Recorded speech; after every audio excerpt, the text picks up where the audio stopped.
Si d'un seul coup disparaissaient les joints, la vie deviendrait impossible. Il nous faudrait les réinventer car sans eux, pas de transport possible des fluides. Qu'il s'agisse du simple robinet d'eau, du détendeur de la bouteille de gaz, des circuits de votre auto, de ceux de la grosse locomotive, de l'avion à réaction ou de la fusée spatiale, partout la présence du joint est indispensable, mais évidemment sous des formes, des dimensions et des qualités bien différentes. Oui, en ce qui concerne le joint français, nous fabriquons environ 75 000 types de joints. Et ceci dans 350 qualités différentes. Donc des modèles qui vont des plus gros aux plus petits. Des plus gros aux plus petits. Les plus gros sont environ 15 tonnes. Et les plus petits, nous arrivons à en fabriquer de l'ordre de 200 000 pièces au kilo. Vous en fabriquez beaucoup? Nous en fabriquons dans une moyenne de 1,5 million par jour. Cette grande société française s'est spécialisée depuis plus d'un demi-siècle dans l'étude et la réalisation des joints et des garnitures d'étanchéité. Or, ces usines de Beson, près de Paris, étant devenues trop étroites, malgré ses 60 000 m² et ses 2000 employés, la société envisagea en 1961 un nouveau programme d'expansion qui devait lui permettre de répondre, grâce à l'évolution continue de ses techniques, aux vastes débouchés du marché européen. La Bretagne était bien attirante, du moins aux yeux du président directeur général Eugène Delalande, breton passionné des côtes du Nord, qui, en dépit des multiples inconvénients rencontrés sur sa route, choisit Saint-Brieuc et fit même de sa décentralisation une véritable question d'honneur.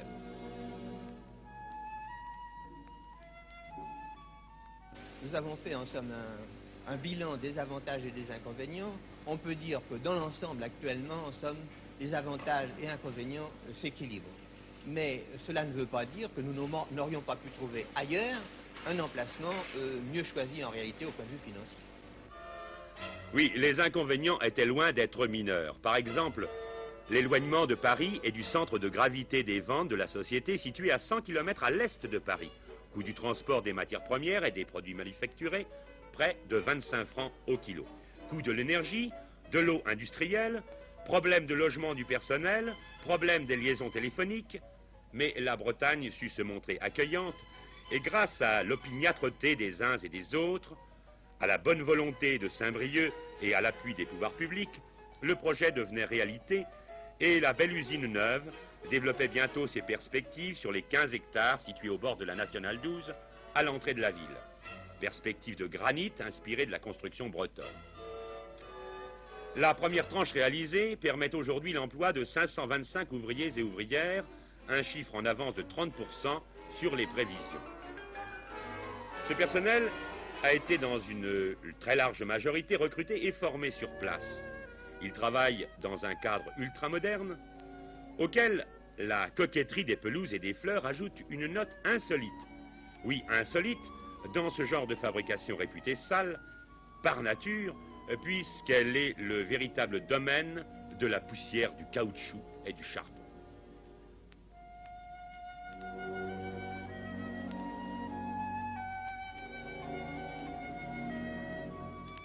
Oui, j'attache une très grande importance parce que j'estime que le personnel, n'est-ce pas, se trouve beaucoup mieux au milieu de fleurs, au milieu d'images agréables à voir, au milieu de jardins, que de se trouver simplement au milieu de machines. Et il s'agit d'une question psychologique et j'estime que pour moi c'est extrêmement important. Le personnel féminin est important.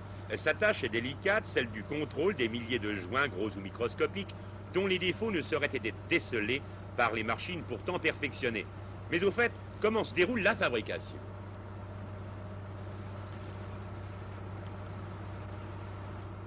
Finalement, dans les grandes lignes, c'est très simple, sans aborder de détails.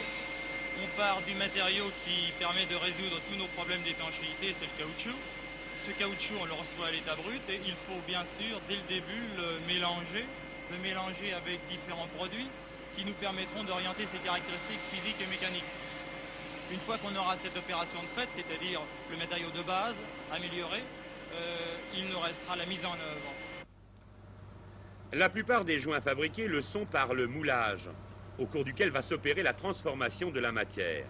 De plastique, le caoutchouc va devenir élastique par le procédé de la vulcanisation, et cette dernière requiert 3 paramètres, le chauffage, la pression et le temps. L'élasticité définitive étant de son côté fonction du mélange initial. Les presses, très puissantes, sont parcourues de circuits d'eau chaude et de vapeur. Les durées des opérations sont déterminées par des programmeurs électroniques. Quant au moule, il en existe autant de séries que de types de joints, et il en est chaque jour façonné de nouveaux dans les bureaux d'études, alors que dans le même temps, les modèles de joints sont soigneusement soumis aux vérifications de laboratoire.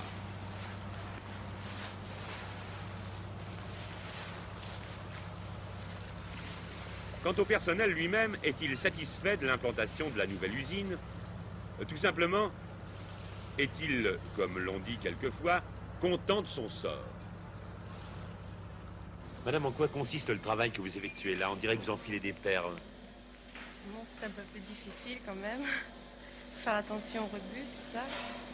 Qu'il n'y ait pas de peau collée et puis de petits trous, enfin un peu de tout, quoi. C'est un travail délicat. Oh oui, très même. Il y a longtemps que vous travaillez au joint français? Ça fait 1 an à peu près. Est-ce que vous êtes suffisamment payé?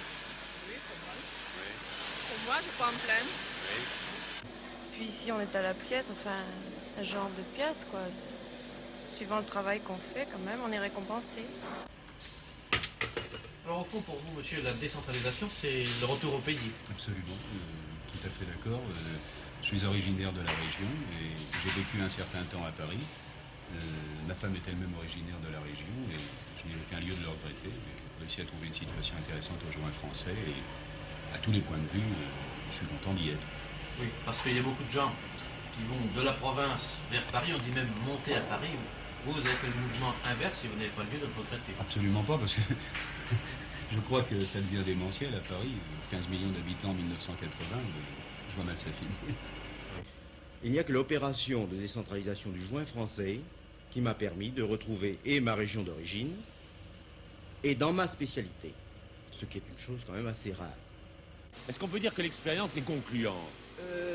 Oui, l'expérience est concluante et nous ne regrettons pas du tout de nous être installés en Bretagne. Vous pensez donc que c'est possible de se décentraliser en Bretagne? Nous pensons qu'il est possible de se décentraliser en Bretagne. Nous pensons que progressivement la décentralisation s'amplifiera, mais c'est une question de temps. Est-ce que ce n'est pas une question également de la volonté de tout un chacun et des Bretons en particulier? Très certainement, la volonté des Bretons est extrêmement importante, étant donné que l'impression que nous avons, n'est-ce pas, c'est qu'il faut d'abord que les Bretons s'aident eux-mêmes s'ils désirent qu'on les aide. Il ne faut pas oublier, n'est-ce pas, que dans les années qui viennent, qui seront un peu plus dures au point de vue industriel, il est nécessaire que chacun pense que c'est sa productivité qui fera qu'ils pourront vendre ou ne pas vendre à l'extérieur.